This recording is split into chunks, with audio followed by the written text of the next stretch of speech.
On the morning of February 28, 2026, at exactly 6:45 a.m., a sophisticated fighter jet takes off from a secret Israeli airbase. This advanced fighter is fully equipped with precision missiles that can accurately target people sitting at a dining table from over 1,000 kilometers away. The fighter pilot was given clear instructions. After flying for hours, he has to enter Iranian airspace, drop bombs on a building on Pastor Street in Tehran exactly at 9:50, and then quietly fly back to Israel.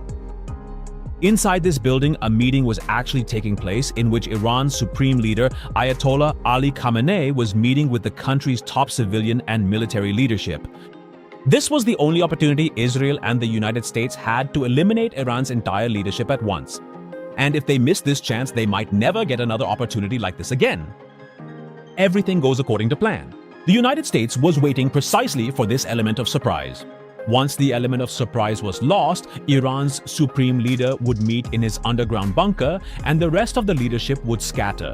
After that, finding them and eliminating them would have been nearly impossible. The United States and Israel were waiting for exactly this mistake from Iran's leadership, and now they took full advantage of it. This first strike was so precise and so deadly that, along with Supreme Leader Khamenei, 40 of Iran's top commanders were killed. These included everyone from Iran's defense minister to the top commanders of the IRGC. After these strikes, American President Donald Trump admitted that, in place of Ayatollah Khamenei, there were 2 or 3 leaders whom the US was considering and wanted to appoint as Iran's new leader. They too were killed in these strikes. But for the past few days, one question has been on everyone's mind around the world. How did this attack actually happen? How did Israel and the US find out exactly when and where Khamenei was meeting with his top officials? And gathering intelligence was just one part of this entire operation. This fighter jet, flying thousands of kilometers away, had only a few moments. There was just one window to drop the bomb on this meeting. They not only had to pay attention to the time and location, but also had to avoid the Russian-made air defenses in Iran. They also had to disable the enemy's local communication systems so that even if someone got wind of the operation, the news wouldn't spread any further. That's why it's very important to understand this operation in detail in today's episode, because with this one attack, the definition of medalist, perhaps even its history, could change. And whether this new war between the US and Iran, which has just begun, will end or not, also starts from here. We will find out to what extent the CIA and Mossad have infiltrated Iran. How today, all intelligence agencies must be taking notes from Mossad and the CIA. We will also take a look at how, beyond fighter jets and missiles, Israel and America have been carrying out secret operations against Iran. How the preparations for this one attack had actually begun years ago. Now the world only found out about the US-Iran war on the 28th of February. Officially, the war began then, but at the secret level, this conflict has been going on for decades. After these attacks, when an investigative reporter from the Financial Times asked an Israeli official how they managed to target Iran's leadership so precisely, the response was that the intelligence agencies in Israel know Tehran just as well as they know Jerusalem. In fact, for the past 10 years, Israel had hacked into the feeds of Tehran's traffic cameras. The feeds from these cameras were being sent directly in encrypted form to servers in Tel Aviv and southern Israel. There, agents from Mossad and Unit 8200 were monitoring every street and every corner of Tehran. From there, every movement of the leadership was also being tracked in real time through video feeds. One of these high-tech cameras was installed near Pasteur Street, where Khamenei's office was located deep inside a heavily guarded compound. The specific angle of this camera was quite interesting. It was directly showing the exact parking space where senior Iranian officials' personal bodyguards and drivers parked their private cars. From this vantage point, Israeli analysts began carefully profiling Khamenei and the top Iranian officials' drivers and their personal bodyguards. Who is assigned to whom? What is each person's daily routine? How many cars does someone come with? And when do they pass through there? Israeli intelligence had detailed profiles of all this. In intelligence circles, this is called pattern of life analysis. It means understanding your target's daily patterns in such detail that just through data, you would know that person so well that even the people living with him, even his family, might not know him that thoroughly. And Israel's Elite Signals Intelligence Unit, Unit 8200, has become an expert in this work. Apart from traffic cameras, Unit 8200 has also deeply penetrated Iran's mobile network. That means conversation location pings, metadata, call records, who is calling whom, when the call is made, how long the call lasts, why the call is being made. All this information was also being sent in real time to these relay servers. And it's not as if someone is manually monitoring this. A mathematical social network analysis is created through algorithms. That is, billions of data points, every connection, every unusual movement. The algorithm analyzes all of this and flags any uneven or suspicious movement. This entire setup has been created solely to generate just one output. It has been specifically designed for this purpose. To create one target list, and on the morning of February 28th, this list showed most people would gather at one location. Meanwhile, the CIA gets confirmation that on Sunday morning, Iran's top leadership will meet, attended by Khamenei himself. The CIA classified this as highly reliable, high-fidelity intelligence. This information was also shared with Israel, and the plan was finalized. The agenda for this massive attack was that it should be so swift and powerful that Iran would not be able to recover from it and would be forced to its knees. On day one, there is a world of difference between finding Ayatollah Khamenei's location and actually dropping a bomb on it. Because making a mistake here could be extremely costly. So before pulling the trigger, it was crucial to lock in three things. First, target confirmation. Ayatollah Ali Khamenei was not an ordinary target. He was the most protected individual in Iran. Whenever tensions between Iran and Israel escalated, he would disappear from the scene. For weeks, there would be no public appearances, no confirmed location could be found. But on the morning of February 28th, he was not in the bunker. Now, why he wasn't there is not clear. There is ongoing debate about this. Perhaps the Iranian security forces thought that since nuclear negotiations were ongoing, the chances of a direct strike were low at the moment. Some believe that, given the possibility of an American attack, this meeting had become very urgent. It couldn't be postponed, arrangements had to be made. And some call this the Supreme Leader's final miscalculation. But whatever the reason, Iran's Supreme Leader was not in the bunker that day. He was in his office.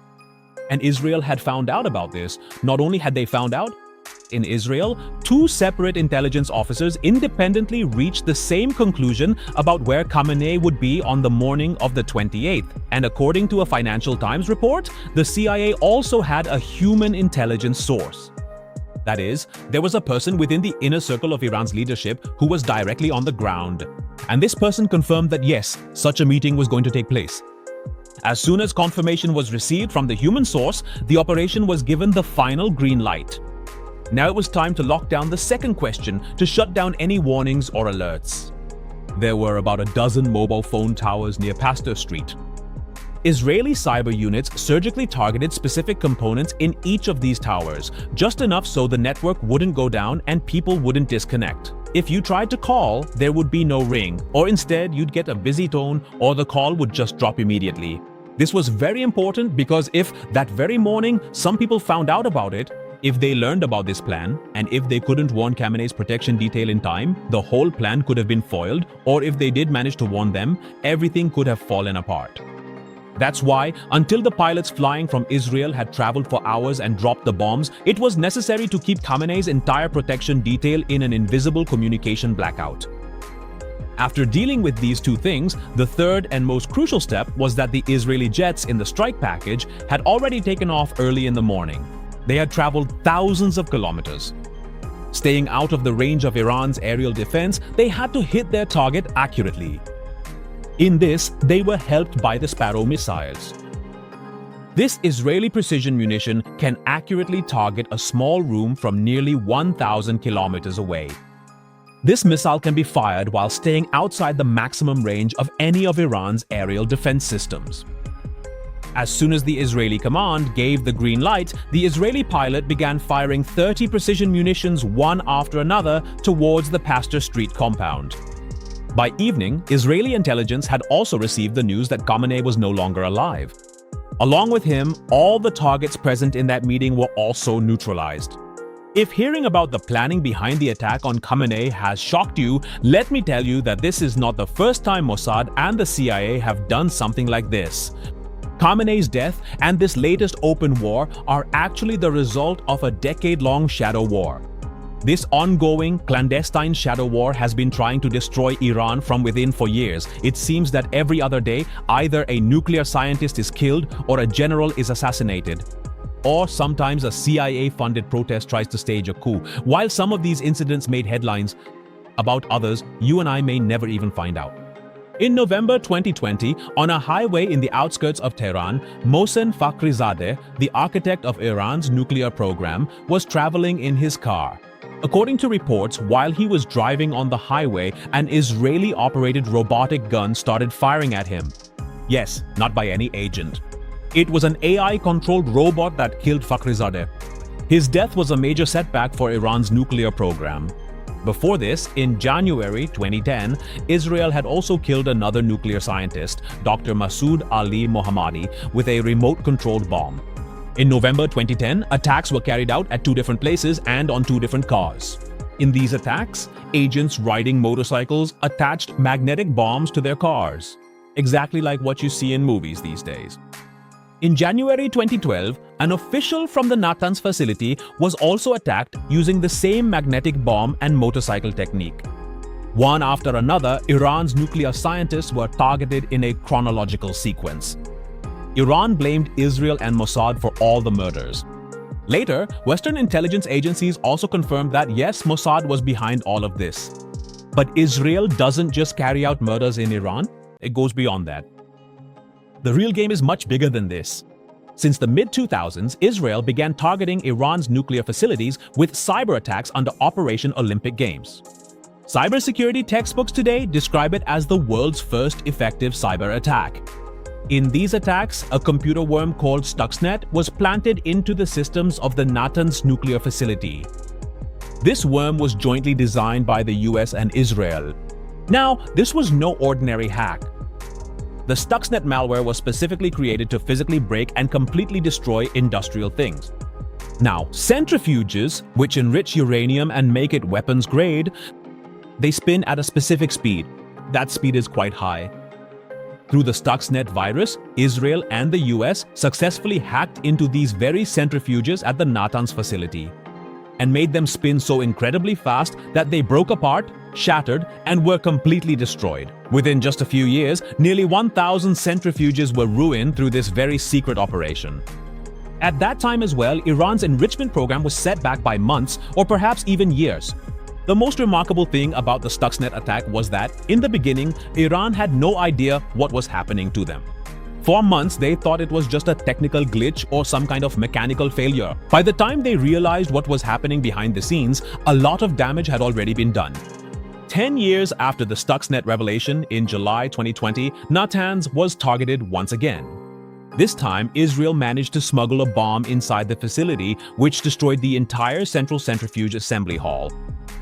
And finally, the most famous and daring operation on this list was carried out by Mossad in January 2018, an act that is still called the heist of the century. In this operation, 24 Israeli agents managed to break into a warehouse in Tehran in the dead of night and steal 50,000 pages of documents and more than 150 compact discs. These included secret files from Iran's AMAD project containing everything from nuclear warhead designs, photographs, and plans. Overnight, Mossad agents loaded the documents into a truck and smuggled them out of Iran without anyone getting the slightest hint. Iran only found out when, a few months later, Netanyahu presented those documents live on television, revealing them to the entire world. Netanyahu presented this as the biggest evidence of Iran's nuclear ambitions.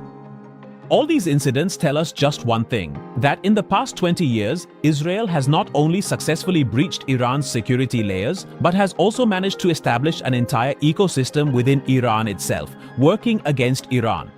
Cyber attacks, assassinations, sabotage, espionage, it's all part of a coordinated, sustained campaign. This is a shadow war. These days, there's a joke going viral on the internet that when 3 Iranian leaders meet, 2 of them are Mossad agents. On one side, you have the capabilities of Mossad and the CIA, and on the other, the hypocrisy of America and Israel. The world is currently being told that this shadow war, with all its expenses and investments, is being waged to keep Iran away from nuclear weapons. For global safety, never mind the fact that Israel already has nuclear bombs and is bullying others, committing massacres in Gaza, but apparently that's all fine. America says that it wants to bring democracy to Iran. But today, among all the American partners and allies in the Middle East, are they really democracies? Or are they kingdoms where America calls the shots, where America is in control, and if anyone goes against America there, it simply won't tolerate it? America couldn't tolerate this 60 years ago, and it still can't tolerate it today. That's exactly why America started this shadow war back in 1953. At that time, no one in Iran was even thinking about making nuclear weapons. All it needed was one thing: time. That was the time, 1953, when for the first time, the people of Iran handed power to a democratic government and drove out the Shah. That democratic government was being led by the democratically elected Prime Minister of Iran, Mossad. As soon as he came to power, he made the historic decision to fully nationalize and reclaim control of Iran's oil industry. He nationalized British Petroleum. After that, the UK and the US together began spreading hatred against Iran on the world stage. Economic blockade, propaganda, and when nothing else worked, the CIA was briefed. Operation Ajax was to be launched. This was a direct order from President Eisenhower. Under this operation, the CIA got its first major opportunity to carry out a regime change operation. Its goal was to topple a democratically elected government. Today, the agenda is being set to bring in a democratically elected government. At that time, as soon as the CIA received the orders, the agency got to work. They start funding street protests and begin bribing Iranian politicians. They start systematically bribing Iranian military officers, launch a widespread propaganda campaign, and portray Mossad as a communist. They try to depict him as anti-Islam. And finally, this elected prime minister is compelled to resign from his position. And once again, the rule of the Shah is firmly re-established once more in Iran. For the next 26 years, with the significant backing and support of America and Israel, the Shah's rule is established in Iran. But resentment against America continues to grow among the people. Finally, in 1979, after decades of suppression, the Islamic Revolution takes place in Iran. After which, a regime comes to power in Iran that once again the American president wants to topple. Immediately after the Islamic Revolution, America and Israel once again began spreading propaganda against Iran, which continues to this day. Anyway, the main point of this whole story is just this. The main issue is that no matter how much Donald Trump tries to push the narrative of democracy and the voice of the Iranian people today, the truth is that America never intended to bring democracy to Iran, nor does it intend to, because that would go against its interests. America does not want democracy in Iran. They want a completely remote-controlled and puppet government, which is exactly why they are now actively pushing for the outbreak of an open war. And the specific way Ayatollah Khamenei was tracked down and then killed by various international intelligence agencies, this method will now be copied all around the world. And SAC nations might think, all right, even if he is a dictator, but what are the serious long-term consequences of killing the sovereign leader of another country in this specific manner? Can doing this ever lead to peace or the restoration of democracy? In my opinion, the answer to this is quite clear.